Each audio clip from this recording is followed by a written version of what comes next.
নমস্কার বন্ধুরা, আমি অরিন্দম চলে আসলাম আজকে এই মুহূর্তে বিরাট একটা সুখবর ডিএ নিয়ে। আপনারা কিন্তু অলরেডি জেনে গেছেন 25% বকেয়া ডিএ মিটিয়ে দিতে হবে আগামী 1 মাসের মধ্যে। সরকারি কর্মচারীদের জয়, এই দিনটার জন্য কিন্তু সবাই অপেক্ষা করছিল। সো ভিডিওটা কিন্তু খুবই গুরুত্বপূর্ণ হতে চলেছে। সো ভিডিওটা স্কিপ না করে প্রথম থেকে শেষ পর্যন্ত দেখুন এবং মামলাতে কি কি হলো সেটুকু আজ বলবো। ডিএ মামলায় স্বস্তি, বকেয়া 25% মিটিয়ে দেওয়ার নির্দেশ সুপ্রিম কোর্টের।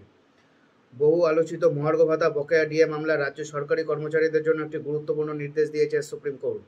বিচারপতি সঞ্জয় কারোল এবং বিচারপতি সন্দীপ মেহতার ডিভিশন বেঞ্চ আপাতত বকেয়া মহার্ঘ ভাতার 25% মিটিয়ে দেওয়ার নির্দেশ দিয়েছে। এই মামলার পরবর্তী শুনানি হবে আগস্ট মাসে গ্রীষ্মকালীন ছুটির পর।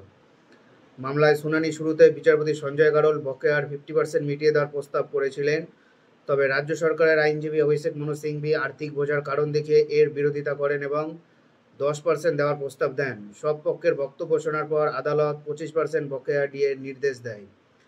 এর আগে 2022 সালের 20 মে কলকাতা হাইকোর্টের ডিভিশন বেঞ্চে রাজ্য সরকারকে সংশোধিত আরওপিএ রোপা 2009 অনুযায়ী মর্গ ভাতার জন্য 6 মাসের মধ্যে নির্দেশিকা তৈরি এবং 1 বছরের মধ্যে তা মিটিয়ে দেওয়ার নির্দেশ দিয়েছিল। আজকের শুনানিতে অভিষেক মনু সিংভি মামলাটি সোমবার পর্যন্ত স্থগিত রাখার আর্জি জানালেও বিচারপতিরা 25% ডিএ দেওয়ার নির্দেশ বহাল রাখেন।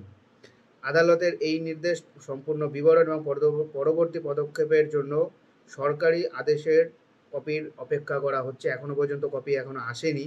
তবে আপাতত এই 25% প্রাপ্তি রাজ্য সরকারি কর্মচারীদের কিছুটা হলেও স্বস্তি দেবে।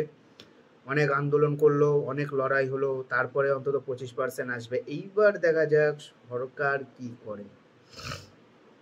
এতদিন তো ডেট এক্সটেনশন করছিল, এইবার হবে আসল মজা। দেখা হচ্ছে আবার পরের ভিডিওতে। ভালো থাকবেন সবাই, নমস্কার, জয় হিন্দ, বন্দে মাতরম।